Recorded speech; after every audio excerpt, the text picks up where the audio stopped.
ஒரு ஸ்கூல் இருக்கு, அங்க ஸ்டூடெண்ட் சிரிக்க கூட பயப்படுறாங்க. ஒரு லிப்ஸ்டிக் போட்டதுக்கு கூட டார்ச்சர் பண்றாங்கன்னா பாத்துக்கோங்களேன். டிசிப்ளின்ற பேர்ல ஸ்டூடெண்ட்ஸ் லைஃபை டிஸ்ட்ராய் பண்ணிட்டு இருக்காங்க இங்க இருக்கக்கூடிய டீச்சர்ஸ்லாம். அப்படி ஒரு ஸ்கூல்ல ஒரு பொண்ணு வந்ததுக்கு அப்புறம் ஸ்கூல் சிஸ்டமே மாற ஆரம்பிக்குது. சோ நான் இன்னைக்கு சொல்ல போற படத்தோட கதை கண்டிப்பா உங்களுக்கு பிடிக்கும்னு நினைக்கிறேன். வாங்க வீடியோக்குள்ள போகலாம்.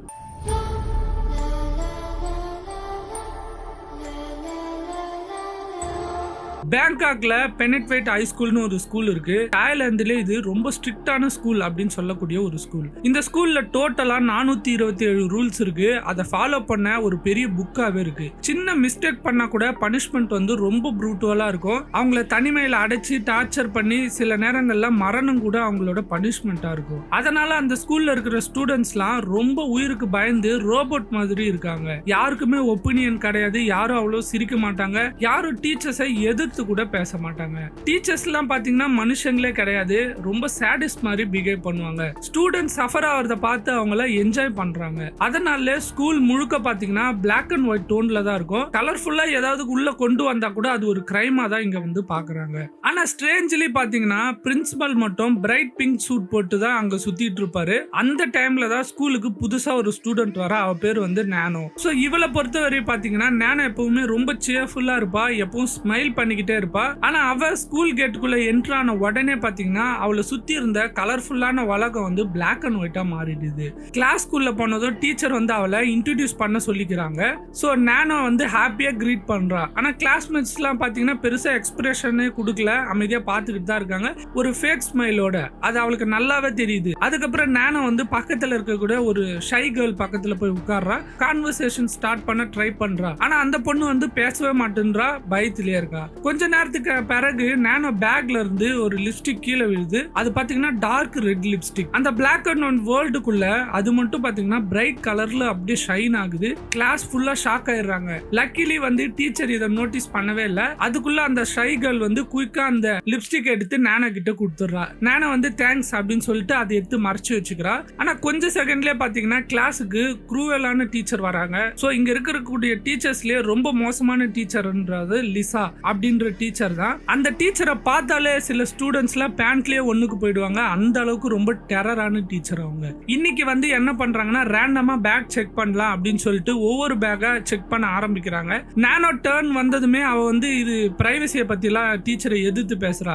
ஒருத்தரோட பேக்கை சர்ச் பண்றது ரொம்ப தப்பான விஷயம் அப்படின்னு சொல்லிட்டு. ஆனா லிசாக்கு வந்து இந்த இதெல்லாம் பிடிக்கவே பிடிக்கல. அவ வந்து ஃபோர்ஸ்ஃபுல்லா நானோ பேக்ல என்ன இருக்குன்னு செக் பண்ண ஆரம்பிக்கிறா. கிளாஸ் ஃபுல்லா ரொம்ப டென்ஷனா இருக்காங்க.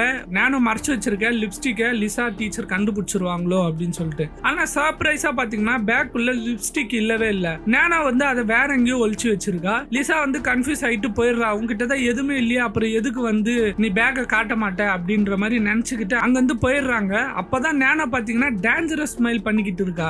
அவ ஒரு சாதாரண ஸ்டூடெண்டே இல்ல. ஸ்கூல் சிஸ்டத்தை எப்படியாவது மாத்தணும்னு சொல்லிட்டு இங்க வந்திருக்கா. இங்க இருக்கக்கூடிய டீச்சர்ஸ்லாம் ஸ்டூடெண்ட்ஸை பனிஷ் பண்றாங்க. நம்ம டீச்சர்ஸையே பனிஷ் பண்ணோம் அப்படின்னு சொல்லிதான் ஒரு முடிவோட இவ அங்க வந்திருக்கா. அடுத்த சீன்ல பாத்தீங்கன்னா நானோ வந்து எல்லா கிளாஸ் முன்னாடியும் லிப்ஸ்டிக் போட ஆரம்பிக்கிறா. ஸ்டூடெண்ட்ஸ் எல்லாருமே ஷாக் ஆயிடுறாங்க. ஏன்னா இதுவரை யாருமே ஸ்கூல்ல ரூல் பிரேக் பண்ணி அவங்க பார்த்ததே இல்ல. லேட்ரா காஃபிடேரியால அந்த ஷையா இருக்கக்கூடிய கேர்ள் நானோ கிட்ட பேச ஆரம்பிக்கிறா. ரொம்ப கேர்ஃபுல்லா இரு அப்படின்னு வார்னிங் கொடுக்குறா. ரூல்ஸ் பிரேக் பண்ண 2 ஸ்டூடெண்ட்ஸை ஒரு பயங்கரமான ரூமுக்கு அனுப்பிட்டு இருக்காங்க. 3 நாள் ஆகியும் அவங்க வெளியவே வரல. இதை கேட்டதும் வந்து நானோ பயப்பட மாட்டேன்றா. அவ சிரிக்க ஆரம்பிக்கிறா. அந்த டைம்ல லிசா அங்க வந்துடுறாங்க. நானோ லிப்ஸ்டிக்கை பார்த்த உடனே அதை தொடச்சி அவளை ஈர்த்துட்டு போறாங்க. பனிஷ்மெண்டா அவளுக்கு 427 ரூல்ஸையும் ஃபுல்லா மெமரைஸ் பண்ணி என்கிட்ட சொல்லணும்னு சொல்லிட்டு வெயில்ல நானோவை நிறுத்தி வச்சிடறாங்க. ஆனா நானோக்கு பாத்தீங்கன்னா இது பனிஷ்மெண்ட் மாதிரியே தெரியல. ரூல் புக்ல இருக்கிற ஒவ்வொரு ரூல்ஸையும் படிச்சு பார்த்து சத்தமா சிரிக்க ஆரம்பிக்கிறா. ஏளனமா பார்க்க ஆரம்பிக்கிறா. சுத்தி இருக்கக்கூடிய ஸ்டூடெண்ட்ஸ் ஆகட்டும் டீச்சர்ஸ் ஆகட்டும் அவளை பார்த்து கன்ஃபியூஸ் ஆயிடுறாங்க. அப்போ சடன்லி நானோ என்ன பண்றான்னா ஒரு லைட்டர் எடுத்து அந்த ரூல் புக்கையே கொளுத்திடுறா. எல்லாருமே பயந்து போயிட்டு ஒரு மாதிரி பார்த்துட்டு இருக்காங்க. அப்போ நானோ காமா இருக்கா. அந்த டைம் பாத்தீங்கன்னா லிசா அங்க வராங்க. புக்கை வந்து எரிக்க கூடாதுன்னு ரூல்ஸ் புக்ல இல்ல அப்படின்னு சொல்லிட்டு சொல்றா. அவளை ஒரு ரூமுக்கு கொண்டு போய் உட்கார வச்சுட்டு பெரிய பெரிய ஸ்பீக்கர் பாக்ஸ்ல 427 ரூல்ஸ் ரிப்பீட் ஆயிட்டே இருக்கிற மாதிரி சவுண்ட வச்சுட்டு அவளுக்கு மென்டல் டார்ச்சர் கொடுக்க ஆரம்பிக்கிறாங்க. ஆனா நானோ வந்து இதையும் வந்து சில்லா உட்கார்ந்துட்டு தான் கேட்டுட்டு இருக்கா. அடுத்த நாள் பாத்தீங்கன்னா அவ மறுபடியும் கிளாஸ்க்கு வந்துட்டு இருப்பா. இந்த வாட்டி பாத்தீங்கன்னா பிரைட் கிரீன் ரிப்பன் போட்டுட்டு வந்துட்டு இருக்கா. ஸ்டூடெண்ட்ஸ் எல்லாருமே ஷாக்ல இருக்காங்க. இவ்வளவு சீக்கிரம் எப்படி நீ வெளில வந்த அப்படின்னு கேக்குறாங்க. அப்ப நானோ ஸ்மைல் பண்ணிக்கிட்டே நான் வந்து எல்லா ரூல்ஸையும் மெமரைஸ் பண்ணிட்டேன் அப்படின்ட்டு சொல்றா. அது மட்டும் இல்லாம அவங்க எனக்கு டார்ச்சர் கொடுக்குற ரூம் ஒன்னும் அவ்வளவு பயமாலாம் இல்ல, நாம எல்லாருமே ரூல்ஸ் பிரேக் பண்ண நான் பார்ட்டியே கொடுக்குறேன் அப்படின்லாம் சொல்லிட்டு இருக்கா. சோ இந்த வேர்ட்ஸ் எல்லாம் கேட்டு அங்க இருக்கக்கூடிய ஸ்டூடெண்ட்ஸ் எல்லாம் கொஞ்சம் பேர் அவளுக்கு இம்ப்ரெஸ் ஆக ஆரம்பிக்கிறாங்க. அந்த டைம் வந்து லிசா மறுபடியும் கிளாஸ்க்குள்ள வந்துடுறாங்க. நானோ வெளில வந்ததை பார்த்ததும் அவங்களுக்குமே ஷாக்கு. ரூலை ஃபாலோ பண்ணுன்னு வார்னிங் கொடுக்குறாங்க. ஆனா நானோ நேரா அந்த ஸ்கூல் வந்து நல்லா இல்ல அப்படி சொல்லிட்டு ஸ்கூலை பத்தியே திட்ட ஆரம்பிக்கிறா. அகைன் இந்த முறை லிசா வந்து இன்னும் ப்ரூட்டலா டார்ச்சர் பண்ணுன்னு சொல்லிட்டு பெரிய பெரிய லைட்ஸை வந்து நானோட கண்ணுல அடிக்கிறா. 427 ரூல்ஸையும் மறுபடியும் சொல்றா. ஃபுல் டே டார்ச்சர் கொடுக்குறாங்க. ஈவினிங் வந்த உடனே பாத்தீங்கன்னா நானோ மறுபடியும் கிளாஸ்க்கு வந்துட்டு இருக்கா. இந்த முறை அவ ஃபுல் ஏரையுமே பர்பிள் கலரா மாத்திட்டு இருக்கா. ஸ்டூடெண்ட்ஸ் எல்லாருமே நானோ சைடுக்கு வர ஆரம்பிக்கிறாங்க. நானோட மிஷனுமே சக்சஸ் ஆகுற மாதிரி தெரியுது. அகைன் லிசா அவளை அந்த டார்ச்சர் பண்ற ரூமுக்கு கூட்டு போறா. அங்க லிசா வந்து கேக்குறா, உனக்கு என்னதான் வேணும், எதுக்கு இங்க வந்திருக்க அப்படின்ட்டு. அப்போ நானோ சிரிச்சுக்கிட்டே இந்த மொத்த ஸ்கூலோட சிஸ்டத்தையுமே நான் மாத்த போறேன் அப்படின்னு சொல்லிட்டு சொல்றா. அண்ட் அது மட்டும் இல்லாம ஸ்டூடெண்ட்ஸோட ஃப்ரீடம் நீங்க டிஸ்ட்ராய் பண்றீங்க, மறுபடியும் நான் ஸ்டூடெண்டோட ஃப்ரீடம் கொண்டு வர போறேன் அப்படின்னு சொல்றா. இதை கேட்ட உடனே லிசாக்கு வந்து பயங்கரமான கோவம் வந்துடுது. உனக்கு நான் அல்டிமேட் பனிஷ்மெண்ட் கொடுக்குறேன் அப்படின்னு சொல்லிட்டு நானோட நாக்கிய புடுங்கி வெளில எடுத்துடுறாங்க. அவ்வளவு பெயினா இருந்தா கூட நானோ சிரிச்சுட்டே இருக்கா. லேட்டரா லிசா வந்து ஆபீஸ்ல வெயிட் பண்ணிட்டு இருக்கும்போது புது ஸ்டூடெண்ட் அங்க வரா. யூரி அப்படின்ட்டு ஒரு பொண்ணு. அவ வந்து எனக்கு நானோவை நல்லாவே தெரியும். சேம் ஸ்கூல்ல தான் நாங்க படிச்சுட்டு இருந்தோம். அது மட்டும் இல்லாம ஸ்டூடெண்ட் சீக்ரெட் குரூப் சாட்ல உங்களை வந்து அழிக்கிறதுக்கான ஒரு புரட்சி மாதிரி நடக்க போகுது அப்படின்ற சாட்டையும் எடுத்து காட்டுறா. லிசா வந்து அவ காட்டுற விஷயத்தெல்லாம் பார்த்து ரொம்ப இம்ப்ரெஸ் ஆயிட்டு யூரிய வந்து ஒரு ஸ்கூலோட ஹெட்டா வந்து மாத்திடுறா. அதுக்கப்புறம் குரூப் சாட்ல இருக்கிற அந்த ஸ்டூடெண்ட்ஸ் எல்லாத்தையுமே பனிஷ்மெண்ட் பண்றாங்க. ஃபுல் நைட்டும் வந்து அவங்கள முட்டி போட வைக்கிறாங்க. இப்படியே நாட்கள் போயிட்டே இருக்கு. யூரி வந்து கொஞ்சம் கொஞ்சமா லிசாவோட ட்ரஸ்ட்டை கெயின் பண்ணிட்டே இருக்கா. ஒரு நாள் சீக்ரெட்லி ஆபீஸ்க்குள்ள போயிட்டு கான்ஃபிடென்ஷியல் டாக்குமெண்ட்ஸ் எல்லாம் சர்ச் பண்ணிட்டு இருக்கா யூரி. சோ அவங்க ஸ்கூல் மறைக்கிற கான்ஃபிடென்ஷியல் விஷயம் எல்லாம் அவருக்கு தெரிய வருது. மீன்வைல் பாத்தீங்கன்னா நானோ மறுபடியும் கிளாஸ்க்கு வந்துடுறா. அவளோட நாக்க புடுங்கினதுக்கு அப்புறமா கூட அவ ரொம்ப நார்மலா பேசிட்டு இருக்கா.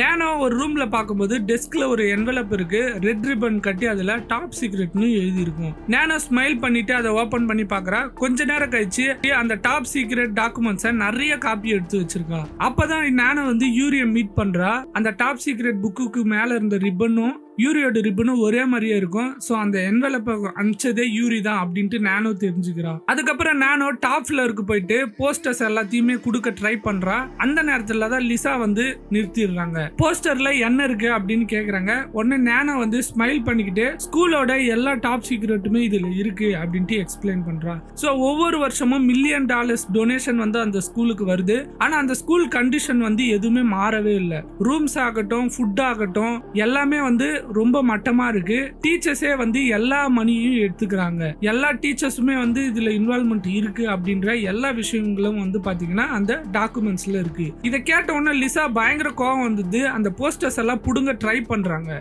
ரெண்டு பேருக்குமே ஒரு ஃபைட் மாதிரி நடந்துட்டு இருக்கு. இந்த என்டையர் சீனையுமே பாத்தீங்கன்னா யூரி தூரத்துல இருந்தே ரெக்கார்ட் பண்ணிட்டு இருக்கா. சடன்லி அவ வந்து நானோவை பால்கனில இருந்து தள்ளி விட்டுறா. நானோ கீழே விழுந்து இன்ஸ்டன்டா செத்துடுறா. மொத்த ஸ்கூலுமே ட்ராமடைஸ் ஆயிடுது. அந்த டைம்ல யூரி போஸ்டர்ஸ் எல்லாத்தையுமே டிஸ்ட்ரிபியூட் பண்ணி டீச்சர்ஸ் பண்ண அந்த கரப்ஷனை எக்ஸ்போஸ் பண்றா. அது மட்டும் இல்லாம இதுக்கு முன்னாடி லிசாவும் நானோவும் சண்டை போட்டுட்டு இருந்த அந்த வீடியோவுமே குரூப் சாட்ல அனுப்பிடுறா. சோ லிசா தான் நானோவை கொலை பண்ண மாதிரி எல்லா ஸ்டூடெண்ட்ஸுமே நம்பிடுறாங்க. ஸ்டூடெண்ட்ஸ்லாம் ஃபுல் ரேஜ் மோடுக்கே போயிடுறாங்க. கொஞ்சம் செகண்ட்ஸ்குள்ள டீச்சர்ஸ் எல்லாரையுமே அட்டாக் பண்ண ஆரம்பிக்கிறாங்க. லிசாவுமே பிடிச்சிடுறாங்க. அவங்களையும் அடிக்க ஆரம்பிக்கிறாங்க. லேட்டரா டீச்சர்ஸ் எல்லாரையுமே மெயின் ஆளுக்கு கொண்டு வராங்க. யூரி தான் ஸ்டூடெண்ட் லீடர் மாதிரி ஸ்டாண்டா நின்னு பேசுறா. இப்ப ரூல்ஸ் எல்லாம் சேஞ்ச் ஆயிடுச்சுன்னு சொல்றா. இதுவரை ஸ்டூடெண்ட் சஃபர் பண்ணாங்க, இனிமே டீச்சர்ஸ் தான் சஃபர் பண்ணணும் அப்படின்ட்டு அனௌன்ஸ் பண்றா. ரூல்ஸை ஒபே பண்ணலனா டீச்சர்ஸ் எல்லாத்தையுமே அந்த பனிஷ்மெண்ட் ரூம்ல கொண்டு போயிடுவோம் அப்படின்னு சொல்லிட்டு இதை கன்ஃபெஷன் பண்ண சொல்லி சைன் போட சொல்றாங்க. நிறைய டீச்சர்ஸ் வந்து பயத்தினால எழுதி கொடுத்துடுறாங்க. ஆனா லிசா மட்டும் சிரிச்சுக்கிட்டே என்னால முடியாது அப்படின்னு சொல்றா. இதனால கோவம் கன்ஃபார்மான ஒரு சில ஸ்டூடெண்ட் வந்து அவங்கள ஹோல்ட் பண்ணி அந்த இதுவை போட சொல்றாங்க சைனை. அப்ப ஆக்சிடென்ட்லி லிசாவால மூச்சு விட முடியாம இறந்தே போயிடுறாங்க. அதை பார்த்த உடனே சில ஸ்டூடெண்ட்ஸ் எல்லாம் ஸ்பிளிட் ஆயிடுறாங்க. சில ஸ்டூடெண்ட்ஸ் வந்து கொன்னவனை பனிஷ் பண்ணணும்னு சொல்றாங்க, சில ஸ்டூடெண்ட் வந்து கொன்னவனை கொலைய பண்ணிடலாம் அப்படின்னு சொல்றாங்க. அந்த நேரத்துல தான் பிரின்சிபல் கன்னோட அங்க வந்துடுறாரு. பிரின்சிபல் வந்து அங்க இருக்கக்கூடிய ஸ்டூடெண்ட்ஸ் எல்லாம் ரிட்டர்ன் பண்ணி டீச்சர்ஸை ரிலீஸ் பண்ண சொல்றாரு. அதுக்கப்புறம் ஸ்டூடெண்ட்ஸ்க்கு ஒரு சாய்ஸும் கொடுக்குறாரு. இப்பவே நீங்க நான் பண்ணதெல்லாம் தப்புன்னு சொல்லி சரண்டர் ஆயிடுங்க, நான் உங்களை மன்னிச்சிடுறேன், இல்லனா அவ்வளவுதான், லிசாவோட மர்டரையும் இன்க்ளூட் பண்ணி அப்படின்னு சொல்லிட்டு சொல்றாரு. இதை கேட்ட உடனே நிறைய ஸ்டூடெண்ட்ஸ் வந்து பயந்து போய் அப்பாலஜைஸ் பண்ணி முட்டி போட்டுறாங்க. ஆனா ஒரு சில ஸ்டூடெண்ட் அப்படியே நின்றுட்டு இருக்காங்க. அவங்கள யூரியும் ஒருத்தி. அப்போ பிரின்சிபல் வந்து ஸ்டூடெண்ட்ஸை தனியா கூட்டு போயிட்டு பனிஷ்மெண்ட் பண்ணலாம் அப்படின்னு முடிவு பண்றாரு. ஃபர்ஸ்ட் யூரிய கொலைய பண்ணிடலாம் அப்படின்னு நினைச்சு ஷார்ப்பான நைஃபை எடுக்கிறாரு. அப்போ சடன்லி வந்து பாத்தீங்கன்னா பிளட்டோட நானோ அங்க திரும்பி வரா. எல்லாருக்குமே வந்து ஷாக்கா இருக்கு. அதுக்கப்புறம் பார்த்தீங்கன்னா இன்னொரு 3 நானோ வெர்ஷன்ஸ் அங்கே அப்பியர் ஆகுது. ஒருத்திக்கு வந்து நாக்கு இல்லை, ஒருத்தி வந்து கிரீன் ரிப்பன்ல இருக்கா, இன்னொருத்தி வந்து ஃபர்ஸ்ட் ஸ்கூலுக்கு வந்தா நானோ. அப்போதான் ட்ரூத்தே ரிவீல் ஆகுது. ஒவ்வொரு பனிஷ்மெண்ட் இவளுக்கு கொடுக்கும்போதும் அவளோட ஒவ்வொரு வெர்ஷன் புதுசாக அந்த கிளாஸுக்கு வருதுன்னு. அதனால தான் அவள் எப்பவுமே அந்த ரூமில் டார்ச்சர் ரூம்லேருந்து கிளாஸுக்கு வந்துடுறா அப்படின்ட்டு. இப்போ 4 நானோ சேர்ந்து டோரை லாக் பண்ணி டீச்சர்ஸை ட்ராப் பண்ணிடுறாங்க. ரீசெண்டாக டெட் ஆன நானோ வந்து பிரின்சிபல் கிட்ட இருந்து கன்னை கீழே போட சொல்றா. ஆனால் பிரின்சிபல் வந்து ரிக்வெஸ்ட் பண்ணுறாரு. அந்த நேரத்தில் எல்லா ஸ்டூடெண்ட்ஸுமே வந்து அவங்க கிட்ட இருக்க ஃபோனை எடுத்து லைவ் போடுறாங்க. டிசிப்ளின்ற பேரில் பிரின்சிபல் வந்து ஸ்டூடெண்ட்ஸை கொலை பண்ணுறாரு அப்படின்னு இந்த உலகத்துக்கே பிராட்காஸ்ட் பண்ணுறாங்க. இதனால் பிரின்சிபல் பேனிக் ஆகி கன்னு கீழே போட்டுறாரு. இமிடியேட்டாக ஸ்டூடெண்ட்ஸ்லாம் அவரை பிடிச்சி கட்டுப்பாட்டுக்குள்ளே கொண்டு வந்துடுறாங்க. மீன்வைல் வந்து யூரி எஸ்கேப் ஆக ட்ரை பண்ணுறான். ஆனால் அவளையும் நானோ ஸ்டாப் பண்ணிடுறா. இப்படி தான் அந்த ஸ்கூலோட அட்மினிஸ்ட்ரேஷன் ஃபுல்லாக கொலாப்ஸ் ஆகிடுது. இப்போ ஸ்டூடெண்ட்ஸ் வந்து பயம் இல்லாமல் நார்மல் டீனேஜர் மாதிரி வாழ முடியும். லாஸ்ட் சீன்ல நானோ வந்து யூரியையும் டீச்சர்ஸையும் அந்த டார்ச்சர் ரூம்குள்ள லாக் பண்ணிடுறா. அதுக்கப்புறம் அவளோட மிஷன் கம்ப்ளீட் ஆனதுனால ஸ்கூலை விட்டு வெளில வந்துடுறா. ஆனா எண்டிங்ல ஒரு பிக்கெஸ்ட் மிஸ்ட்ரி என்னன்னா, இந்த நானோ குளோனோட பவர்ஸ் எல்லாம் எக்ஸாக்டா எப்படி ஒர்க் ஆகுது அப்படின்றதுக்கான ஆன்சர் மட்டும் கொடுக்கவே இல்லை. நான் இன்னைக்கு சொன்ன படத்தோட கதை கண்டிப்பா உங்களுக்கு பிடிச்சிருக்கும்னு நினைக்கிறேன். நெக்ஸ்ட் வீக் இதை விட ஒரு சூப்பரான கதையோட வரேன். பாய்.